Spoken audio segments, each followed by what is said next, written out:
So it may be a bit preliminary to talk about the issue. And look, I'm never a big fan of like dragging people and being involved in these silly drama fights. But we've got some big news.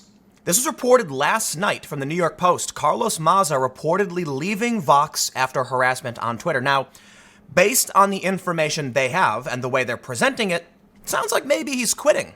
In fact, I would actually argue he's being fired. The last thing they mentioned is that a source said he's negotiating a severance package and that he engaged in this Twitter fight on YouTube and then the company wasn't supporting him. They supported him at first, but now they're not. It sounds like Carlos Maza is being fired. Not confirmed, but enough. So I'll say this. Here's what we can say is being reported definitively. And this story has been updated as of last night, 11 p.m. Carlos Maza reportedly leaving Vox after harassment on Twitter. Let's just go through the story because I've got some other updates too. And I want to point some things out about what happened with Carlos and why this is significant. I think YouTube might actually be putting pressure on Vox, which is interesting. So let's read. Before we get started, head over to timcast.com/donate if you'd like to support my work. There's a PayPal option, a crypto option, a physical address. But the most important thing you can do, share this video if you think it's important. Because YouTube has deranked my content in favor of corporate players like CNN, MSNBC, Fox News. So if we're going to counteract that decrease in recommendations, then I ask you to recommend it personally. Or not, whatever. Let's read. Carlos Maza, the controversial host of the show Strike Through, appears to be on the way out at Vox Media. Maza was engaged in a running battle with right-wing provocateur Steven Crowder, whom the openly gay Latino Maza says has been attacking him with rants he considers racist and homophobic. Now, I don't think you need to call... I'm surprised to see New York Post call Steven Crowder a provocateur. I think Steven Crowder isn't intentionally trying to rile anyone else up. I think he's just trying to be funny. I mean, there's a difference. I would, Crowder hosts a comedy show. You don't gotta like his politics or his comedy, but I don't think he's intentionally trying to get a rise out of other people. Anyway, Maza pressured YouTube in June to take down Crowder's video channel as hate speech. At first, YouTube refused to take down the channel, saying it did not violate YouTube guidelines, but then relented and agreed to demonetize the site, but not to totally ban it. Maza has also had Tucker Carlson in his crosshairs. Quote, Tucker Carlson is a white supremacist and YouTube profits from hate speech, he tweeted. Maza's Twitter handle reads @GayWon't. Initially, sources said Vox executives had supported him in his battle with Crowder. But as Maza wanted to escalate the all-out war, their support seemed to wane. And this is where we're getting into, I think he's fired. I think they fired this guy. Check this out. Attempts to reach Maza via email were unsuccessful. Although he posted on Twitter, "Hello from the shakiest few weeks of my life" on the 11th. That triggered this response from one of his fans, Shannon P. Duffy. Hear the voices of your legions of fans. We value your voice. You are our warrior. We love and need you. The shrapnel of haters cannot pierce the armor we give you. Trust in this. Now here's the hammer. Vox Media did not return calls seeking comment, but one source said Maza is negotiating a severance package. So here's what we know. New York Post has sources. It looks like Carlos Maza is leaving and he's not being supported. It's entirely possible he's quitting. However, if this source, it may be one source from Vox, is saying he's negotiating severance, severance is given to you when you're terminated, when you leave a company unwillfully. All right, I wanted to make sure I was absolutely positive on this. Like, is there any circumstance where you can quit and get a severance package? Probably. Like maybe, but I have to imagine there's like it would have to be even in that capacity. Like, okay, fine, we want you to leave. We'll give you if we want you to end your contract, like, I mean, I guess that would be a contract buyout. If he's reportedly leaving and negotiating severance, that means they're cutting him off. So there's two things here. Perhaps this is part of wider layoffs at Vox. We've seen layoffs hit everybody. There's no reason to believe that Vox would be immune from this. I have to imagine, let me phrase it this way. There was a story in Vox talking about how Disney wrote down their investment on Vice to zero, like a $500 million loss. And in the story on Vox, they said even Vox's evaluation is probably way down from their from the money from the investment they received from NBC of $200 million, giving them a really large valuation. I don't know the full terms of that investment, but it may be that Vox is starting to feel the pinch. It also may be that what Carlos did caused serious damage to Vox, who relies on YouTube. And I kind of think that might be the thing here. So check this out. They say that initially, sources said Vox executives had supported him in his battle with Crowder. And this is and we know this because the articles they put out saying, we defend Carlos. But here's the thing, Carlos wouldn't stop. He kept escalating this. He wouldn't let it go. A month plus goes by and he won't stop. I'm willing to bet something corporate happened. Think about this. These companies like Vox, Vice, whatever, they have deals with YouTube. I don't know if they currently have deals with YouTube, but I can tell you this. When I worked at Vice, they had a deal with YouTube, right? I don't know the exact terms of the deal. It may not have been money. I think it was. But I do know that YouTube gave us billboards. Like I actually had a couple billboards around the country. It was amazing. It was crazy. And I had national commercials. And I think that was the deal. Like YouTube paid for this big push that promoted our content. Anyway, the point is, YouTube does have deals sometimes with these companies. Whether or not they're actually having a deal, I think it's possible that Vox gets some kind of special treatment as a large corporate channel.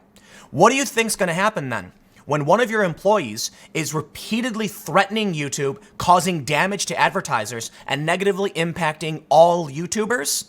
You think we're mad when we get hit by the adpocalypse? I'll tell you what, all of my videos are demonetized out the gate because of people like Carlos. But guess what? He's biting the hand that feeds him. And you know what? I can respect, to an extent, him calling out YouTube. I do the same thing. I'll bite the hand that feeds me too. I think it's actually BS that YouTube would end up targeting. Well, it's a complicated situation, right? I get it. Advertisers want to pull out. YouTube's trying to salvage this, but YouTube has a lot to answer for. So I will absolutely respect anybody who wants to challenge big tech, 100%. Carlos, on the other hand, was going after an independent creator and trying to use YouTube as leverage. He was trying to use social justice to force YouTube to harm a creator he didn't like over mean things that Crowder said. And YouTube was right. If YouTube takes down Crowder, they've got to take down Trevor Noah. They've got to take down John Oliver. And they can't. The jokes Crowder made are exactly in line with what Samantha Bee did and what Trevor Noah does and what John Oliver does. Now, the Samantha Bee thing, I think, was serious. It was when she referred to Ivanka with those horrible words I can't repeat because I'm on YouTube.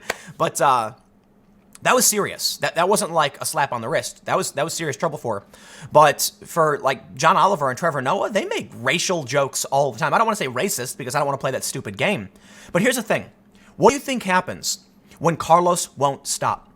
Eventually, someone from YouTube says to Vox, like, look, I don't think we're going to engage in a deal with you if you are hosting content that repeatedly tries to damage our business. Now, this is actually kind of worrisome. A lot of people celebrated when Hulk Hogan won his lawsuit against Gawker, Peter Thiel, and then Gawker basically had to sell and was effectively shut down. The way I described it was, after that victory, me and a bunch of people I know on the left in journalism were laughing and like everybody hated Gawker. I kid you not. My left-wing journalist friends, I've been talking to them, are saying like we all hated Gawker. Like Gawker was terrible. They outed a gay man. Like that is not cool on the left. The left was mad. So when Gawker loses, everybody was laughing. Everybody was laughing for a few minutes, and then after the laughing stopped, everyone was like, okay, now seriously, it's kind of scary that a billionaire just destroyed a media company, right? Yeah, that's pretty scary. So here's the thing. YouTube, I'm not saying YouTube is pressuring Vox at all. I'm just saying, I have to imagine if you work for this company and you go after the one of the partners of your bosses, they're probably not going to support you for a long time. Now, here's the thing, though. Vox did support him initially, but he wouldn't stop. He kept going. He puts it in his Twitter handle, his Twitter bio, like pushing this. He won't stop. At a certain point, I have to imagine the Vox guys are like, dude, you need to move on, okay? You don't want to pigeonhole yourself as this guy. And it's bad for Vox as a brand if that's all you're doing is waging this crusade because a guy called you names. We get it. At first, look, man, I don't necessarily, I don't like the jokes made by Oliver, Noah, Samantha Bee, or Crowder in that right. But I get it. I'm not gonna have him shut down. I just personally don't watch it. I don't watch any of it. And I think it is problematic to an extent, but I also understand comedy exists and comedy can be offensive. And yes, sometimes people poke fun at each other. So look, it is what it is. It exists across the board. It's a part of life. If you can't recognize that and you want to wage a war over it, don't be surprised when eventually you get cut off. Now here's what I want to do something else. On August 9th, Carlos Maza still wouldn't stop. And this is why I think he's on the way out. He says, he highlights the story from the Washington Post specifically about Crowder. Look at this. He won't stop. He says, YouTube moderators admit the platform makes exceptions for high-profile rule breakers like Crowder. They only talk about Crowder because of you. They talked about everybody. I actually I gave a comment to a news outlet who reached out to comment for me, and I said, yes, there's 3 tiers. I made a video about this. There's the corporate tier, the high-profile tier, and the rest of us. And even someone like me with 500,000 subs on this channel and 600 on my main channel, it doesn't matter. I do not have the pull that even someone like Crowder would have. He's got millions. But here's the thing. It's August 9th, dude. It's time to stop. It's seriously, it's becoming a dangerous obsession. So then he says, he has this tweet from just the other day. There's a shirt selling a homophobic t-shirt targeting gay wonk, and it says Carlos Maza is a fig. It's a play on the shirt from Steven Crowder. I completely disagree with the selling of this shirt. I think it is causing us problems. It is crossing the line, and they probably shouldn't do it. But they're gonna do it. So I don't know what to tell you. Grow up. People do this stuff to me all the time. I get harassing phone calls. I get harassing emails. I've been getting like people calling my phone, like getting my phone number, okay? It happens. And people post photoshopped images of me, and they insult me, and they sell things with my name on it. Welcome to being a public figure, okay? If you're not used to it by now, it's time to quit. And maybe that's what's happening. It's time to go. You can't handle it. Clearly the stress has gotten to you, man. So here's the thing.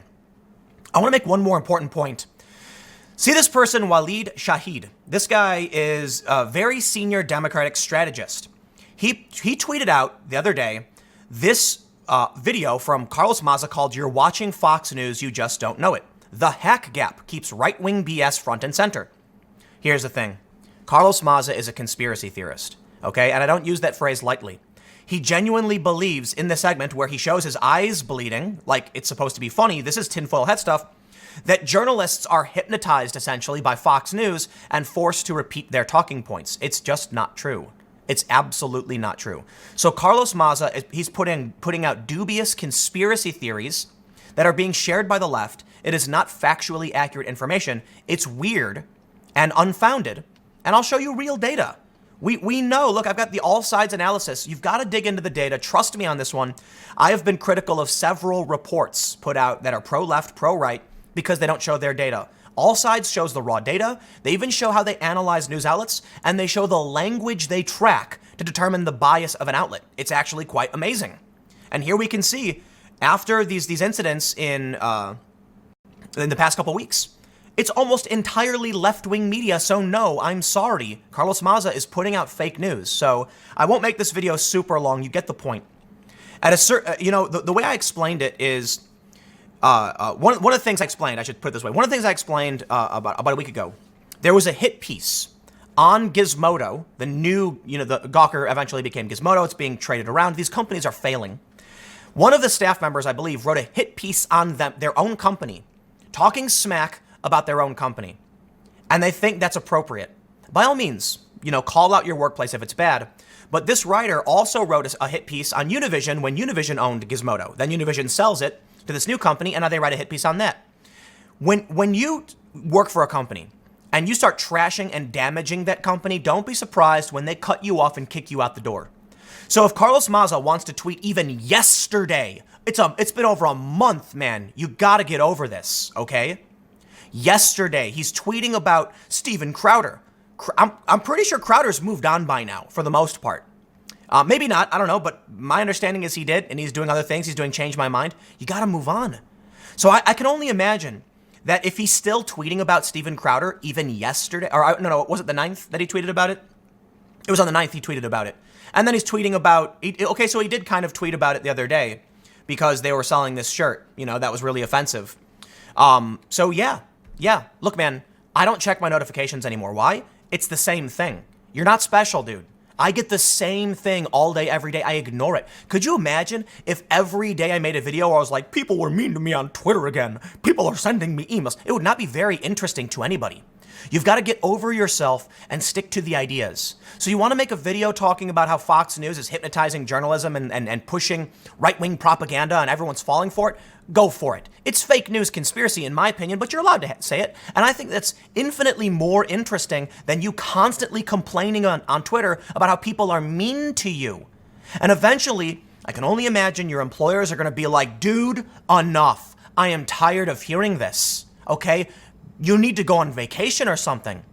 I can only imagine that when you target YouTube over and over and over again, and your company relies on YouTube for a portion of its revenue and distribution, they're gonna say like, dude, we supported you on this one, but it's been over a month, man, and you won, it's over. What do you want? YouTube stripped monetization from Crowder. You won. You took his money, congratulations. What do you think's gonna happen? It's like he wants complete scorched earth. He wants to wipe out everything for everyone. Walk away, dude. You got this one. Steven Crowder lost his access to the partner program. End of story. Did you think YouTube would delete a very popular channel with millions of subs? Of course not. But they still gave in to you, and you still won't stop talking about it. So there you go. You know what, man? Maybe he's not even leaving. I'll say this. When they say he's reportedly leaving Twitter, I want to make sure I stress, we don't know exactly what's happening. You know, maybe he's not leaving, but they said they got sources. The New York Post it's a credible outlet. Let's see what their rating is with NewsGuard. They're credible across the board according to NewsGuard. They just don't know who's in charge. But if they have sources saying he's negotiating severance and he's on the way out, and they're not supporting him anymore, my assumption, final thought, is that Crowder won't stop. He's addicted. He's become obsessed, and now it looks to me like they're basically saying you need to go. Okay, you've lost it, but maybe not. I don't know for sure. Just reportedly out for now. But again, I think it was being fired. So anyway, next segment will be coming up at 1 p.m. on this channel. Thanks for hanging out. If you like this content, again, share it, and I will see you all in the next segment.